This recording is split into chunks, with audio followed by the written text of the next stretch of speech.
Kære første Q, i dag vil jeg fortælle jer lidt om det, man kalder formel og reel suverænitet. Og det ligger i forlængelse af vores snak om nationalitet og national identitet. Når man snakker om suverænitet, så snakker man om det i forhold til staterne, altså det man kalder for den her, og det man kalder postmoderne stater. Hvis man lige skal definere det, man kalder for en stat, så er det altså en politisk enhed, der omfatter et bestemt territorium, altså det knytter til noget territorielt. 2. Det besidder en central regering. Og 3. At det har det, der hedder indre og ydre suverænitet. Indre her, den indre suverænitet knyttet til internt i landet, og den ydre suverænitet, som ligger i ordet, knytter sig til hvilken et ydre billede, der er af landets suverænitet. Suverænitet som begreb består af flere dele. Man kan sige, at en af statens vigtigste opgaver, det er at man skal forsvare landets grænser udadtil. Og det kan både være ved det, man kalder hård magt, og det, man kalder blød magt. Hård magt ligger i sådan en mere militær tanke, og den bløde magt ligger med sådan nogle kulturelle magtværdier, hvor man definerer den kulturelle værdi, der er vigtig i en stat, og prøver ligesom at få den ført ud over landets grænser, og dermed styrker landets interne grænser.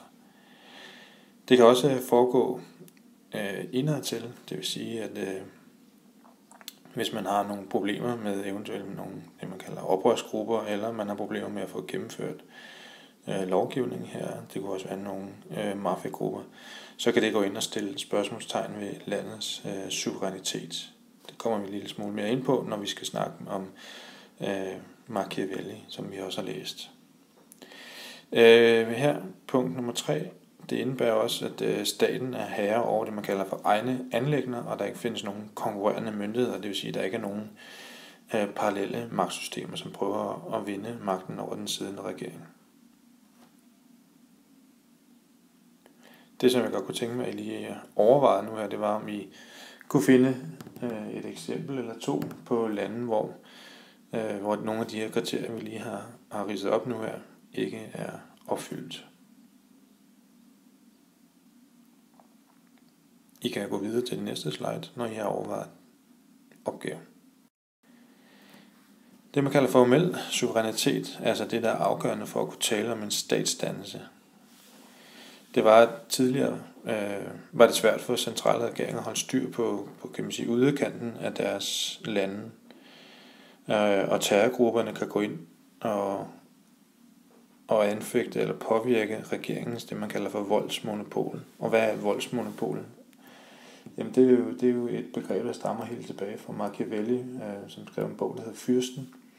Og den siger noget om, at hvis man som land kan gå ind og via både sin militær, men også sit politi, give et indtryk af, at man har helt styr på landet, og at politiet ikke nødvendigvis udøver volden, men de har i hvert fald et monopol på volden, at volden ikke ligesom kan trykke så meget tilbage, at regeringens eller landets styre kan komme under pres. Der er også en økonomisk trussel i det her med, for eksempel multinationale selskaber kan true med at flytte til andre lande, og det kan også gå ind og påvirke suveræniteten, hvis det skaber usikkerhed i befolkningen. I de tidligere stater, altså der var måske den formelle suverænitet, var sådan den præget af den ydre suverænitet, var mere vigtig, eller måske havde en større betydning end den reelle. Og hvorfor er der så stadig mange af de her præmoderne stater? Jamen det handler om det lands udvikling. Hvilken en udvikling har det gennemgået i forhold til den politiske infrastruktur, i forhold til militær, i forhold til kultur, i forhold til uddannelsesniveau, i forhold til vækst og alle de her mange ting, som mange lande, specielt de industrialiserede lande, har gennemgået. Men der er også mange lande, som stadig befinder sig på det, man kalder for et præmoderne statsniveau. Altså hvor landets infrastruktur af landets politiske organisation ikke er udviklet. Og hvis man skal give nogle eksempler, så er det mange afrikanske lande befinder sig stadig på et præmoderne statsniveau, for eksempel Nigeria eller Ghana, som jo i virkeligheden er nogle rimelig industrialiserede lande, men har nogle infrastrukturelle politiske udfordringer.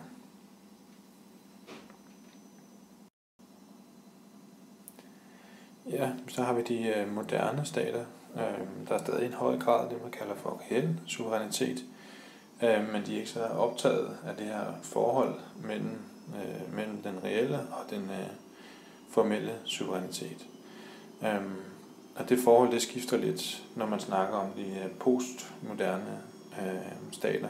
Når man snakker moderne stater, så er det typisk de stater, som udvikler sig op igennem industrialiseringen, altså 50'erne, 60'erne, op mod 70'erne, hvor efter vi starten af 70'erne, midten af 80'erne, eller starten af 80'erne, begynder at se de her postmoderne stater as udformning.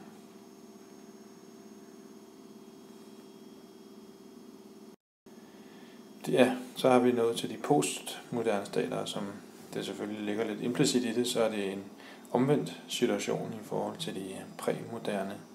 Her er der mulighed for at gøre den reelle magt større end den formelle magt.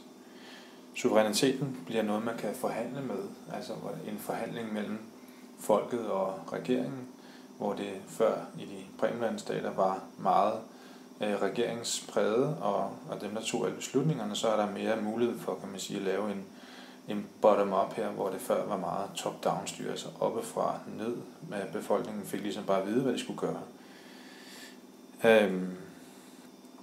Man kan jo også gå udenom de nationale regeringer med beslutninger, det vil sige, at folket kan jo også godt tage nogle beslutninger, hvis man for eksempel ser revolutioner, eller man ser andre store politiske demonstrationer, som gør, at politikere simpelthen bliver nødt til at underkaste sig folkets vilje.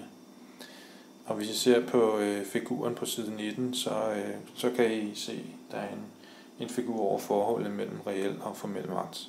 Og når I kommer til timen, så kunne jeg godt tænke mig, at I sad lige at forklare den til hinanden. Men lad os sige det, når vi kommer så langt. Men det, der måske er en af de vigtigste ting i de her præmoderne, postmoderne stater, det er, at det, man kalder for økonomisk, altså interdependens, der er sådan en gensidig afhængighed, det vil sige, at man er afhængig af hinanden. Mange ting hænger sammen økonomisk og sikkerhedspolitisk, har jeg nævnt her. Altså for eksempel er Danmark meget afhængig af Tyskland. Vi kan eksportere noget til Tyskland. Tyskland er omvendt også afhængig af Danmark, at de kan sælge nogle ting til os. Og Tyskland er også afhængig af Japan, og Japan er også afhængig af Tyskland. Og USA er afhængig af Danmark. Danmark er afhængig af USA. Så på den måde kan man sige, at økonomisk set hænger alle lande sammen i et eller andet gensidigt afhængighedsforhold. Og det samme gør sig gældende sikkerhedspolitisk, hvor vi gennem vores forskellige alliancer, NATO, FN, OECD osv. hænger sammen i forskellige